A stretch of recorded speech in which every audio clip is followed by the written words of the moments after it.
A console is nothing without games. The Switch had Breath of the Wild at launch, legitimately one of the best video games of all time. The Switch 2 has thus far had Mario Kart World, which was much more mixed in its reception. But Nintendo is back with their second attempt at a killer app for their new hardware. So, what about Donkey Kong Bananza? Is it a must-have title worthy of buying a whole console for, or an overhyped disappointment?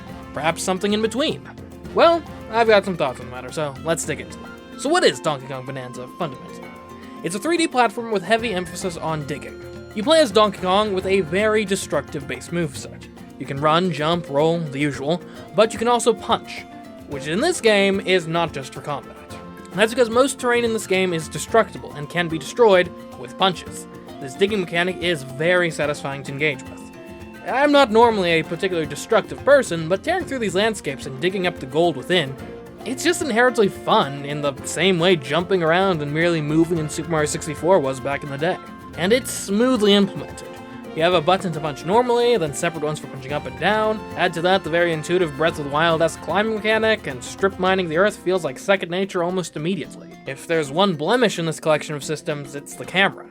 You do have basically full control over it, so there's no inherent problems with framing, but it's never entirely clear when it'll decide to actually come into a cave along with you, versus when it'll peer at the cave from the outside, causing the rest of the underground to go transparent as though you were using wall hacks or something. There's also an annoying tendency for the game to be in wall hacks mode when it should really just be in normal camera mode when you're exiting a cave, causing what otherwise could have been a pleasant view from out the mouth of the cave as you exit to instead just be a black void until you're actually outside the cave. Of course, in spite of those nitpicks, the system is quite fun to engage with, and really justifies the Switch 2's leap in hardware performance over the Switch 1. While a game like Odyssey back in the Switch 1 obviously could have run on a Wii U and was Switch exclusive strictly for marketing and business reasons, this game does truly feel like it couldn't have been done on the previous hardware. The fact that so much is destructible using this voxel system, without the game being all blocky like, say, a Minecraft, is honestly quite impressive. In particular, I applaud the permanence of the changes you make to the world. Gone are the days of footprints disappearing a few yards behind you, and it generally works. 99% of the time, the game runs perfectly smoothly in spite of all the destruction going on. Though there are a few instances of frame dips when things get particularly crazy. And that's just one aspect of Donkey Kong's normal moveset. You can also tear off chunks of the ground and then use those chunks as melee weapons, surfboards, umbrellas, projectiles, double jump, and even building materials. Though, the building is a bit finicky, I must admit. Which honestly is probably a good thing so you're not just building to solve every problem, but still. And that's not all. Over the course of the game, you'll also unlock several Bananza transformations that add even more tools to your arsenal, usually more movement options. So yeah, if you can tell based on that description, this game very much follows in the footsteps of some of the Switch greats, like the Zelda games on the console, and Super Mario Odyssey. It's a game that provides you with a diverse set of tools, then takes a step back and waits to see how you solve the problems it places before you. The bosses in particular give this game design philosophy a chance to shine. Take this early game boss, for example. It's a collective of these small octopus enemies that shoots the little versions of itself at you as projectiles, as well as charging it. It's also pretty difficult to just straight up punch because it has a concrete shield, one of the hardest materials in the game. This is the first real boss fight in the game, and yet there are several ways of approaching it. You can engage it in a battle of attrition, knocking out the little octopi it shoots at you since it sacrifices some health to make each shot, and if they don't return to it, that health loss is permanent. You can wait for its shield to drop and throw a boulder at it to stun it. You can pick up an explosive rock to chuck at it while it's got its shield up. You can also use your Kong Bananza transformation to just straight up punch through the concrete shield. This can be a very fun design ethos to engage with, when handled well. However, it's really easy for a game with such open-ended, versatile systems to instead become extremely dull when a given solution emerges as being so widely applicable that it alone can solve seemingly every challenge you come up against. So how does Donkey Kong Bananza fare in that regard? Honestly, quite well. While there's certainly a lot of opportunity to come up with really wacky, nonsense solutions to puzzles, usually that is going out of your way to do so. Typically, these sorts of pseudo-exploits aren't actually much more efficient than just playing the game more or less normally. While the game systems do offer a lot of freedom, the designers have reserved a lot of design space to use in the level designs particularly to allow them to still challenge the player with compelling obstacles. Firstly, Donkey Kong has no straight-up flight abilities, so there's no equivalent to just hover-biking over all your problems in this game. But you also come up against unbreakable materials, unclimbable materials, and bottomless pits, all of which are used quite often to form the contours of more deliberate obstacle course-style sections of the game. For as much freedom of movement you have in this game, there is still a pleasantly surprising number of scenarios where you find a banana or other collectible in plain sight somewhere in this level, and yet it's not immediately obvious how you can actually get to it. And speaking of bananas, let's talk about them, along with the other collectibles and how the game is structured more broadly. If you're making the comparison to Super Mario Odyssey, which would be proper since this game is made by the same developers, Bananium gems would be the equivalent to moons. They're scattered across the layers of the underground, sometimes locked behind bespoke challenges, other times merely hidden away somewhere, and often you're rewarded with a bunch of them for defeating bosses or reaching other milestones in the main story. Where they mechanically differ is in what they do. Moons in Odyssey were necessary prerequisites to advancing the game. You need to collect a certain amount of them before you could progress to the next kingdom. Donkey Kong Bonanza's bananas possess no such level unlocking power. At least not until the post-game. Instead, every 5 bananas you collect gives you a skill point you can spend on one of Donkey Kong's numerous skills. It's a less forceful, more organic way of going about incentivizing collecting collectibles.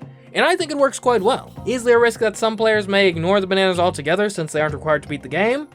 Sure, but in my experience collecting these bananas is actually more rewarding than collecting moons in Super Mario Odyssey, because I really wanted those skill points to unlock new moves and upgrade the ones I currently had. And of course, they're just inherently fun to go after. I ended up collecting over 300 on my initial playthrough of the game, and in that time they never got old. They also act as a bit of a dynamic difficulty slider in a sense. You can go out of your way to collect more bananas, specifically to get more skill points to become more powerful. If you're getting hit a bunch, upgrade your health. If you're too slow with your Bonanza transformations, increase the timer on them. If you're doing fine, unlock a new move or increase the efficacy of your mining. It allows for a pseudo level grinding system. Not that the game really is difficult enough for that to be relevant most of the time. Yeah, in all honesty, this is not the game to buy if you're looking for a challenge, at least not during the main story. The boss fights were extremely easy up until really the last 3 or 4, and this game's design philosophy in general isn't really conducive to real tough moment-to-moment gameplay because of how many options you have to approach problems in different, easier ways. Honestly, I didn't feel much of any difficulty outside of just getting lost and the occasional bat until probably the penultimate layer. But difficulty isn't everything, and it was still a fun time regardless. And in general, the game just doesn't demand much precision most of the time. As an example, there almost aren't any enemies that are actually difficult to deal with, aside from bats, which are just more so annoying than difficult, honestly. And obviously when you can destroy most of the level design itself is not really going to be built in such a way that gives you a bunch of really specific, precise platforming challenges. The second major collectible are fossils, which are generally tucked away in hidden recesses of the map, or just chilling in your back patio. They're much less involved to seek than bananas, but make for a fun scavenger hunt to keep an eye out for the whole time you're playing. They unlock new outfits for Donkey Kong and Pauline, each of which gives you a different passive bonus, which can range from extremely minor to actually quite helpful. Not to mention just being fun to collect and mess around with. There's also gold, which bursts out of just about every rock you break. I'm sort of torn on how I feel about it, honestly. On the one hand, it does make the mining more rewarding, and that's fine, especially because the mining is sort of viscerally fun and is something you're expected to do a fair amount in this game. Though I'll admit, I think I'm a bit less hooked by the concept than others. I didn't mine for the sake of just mining after about the second or third layer, whereas I've heard of others that are practically breaking the whole level every layer they go down. Like, it's fun, but I don't see the appeal to that extent. Now, the gold is used to gauge your progress and unlock little checkpoint bases, which again, I'm torn on as a mechanic. Gold is so easy to come by that these gates almost always feel like mere formalities, and in the rare event that you're short, just go punch some rocks and you're good. So since it's so easy to acquire so much gold, I'm really not sure it adds much to the game from a game design perspective. But on the other hand, if the gold weren't here scattered everywhere, I do think it would make the moment-to-moment gameplay feel a lot less impactful and compelling, so it's probably on balance a good addition. And that's most of my thoughts on the gameplay put to words.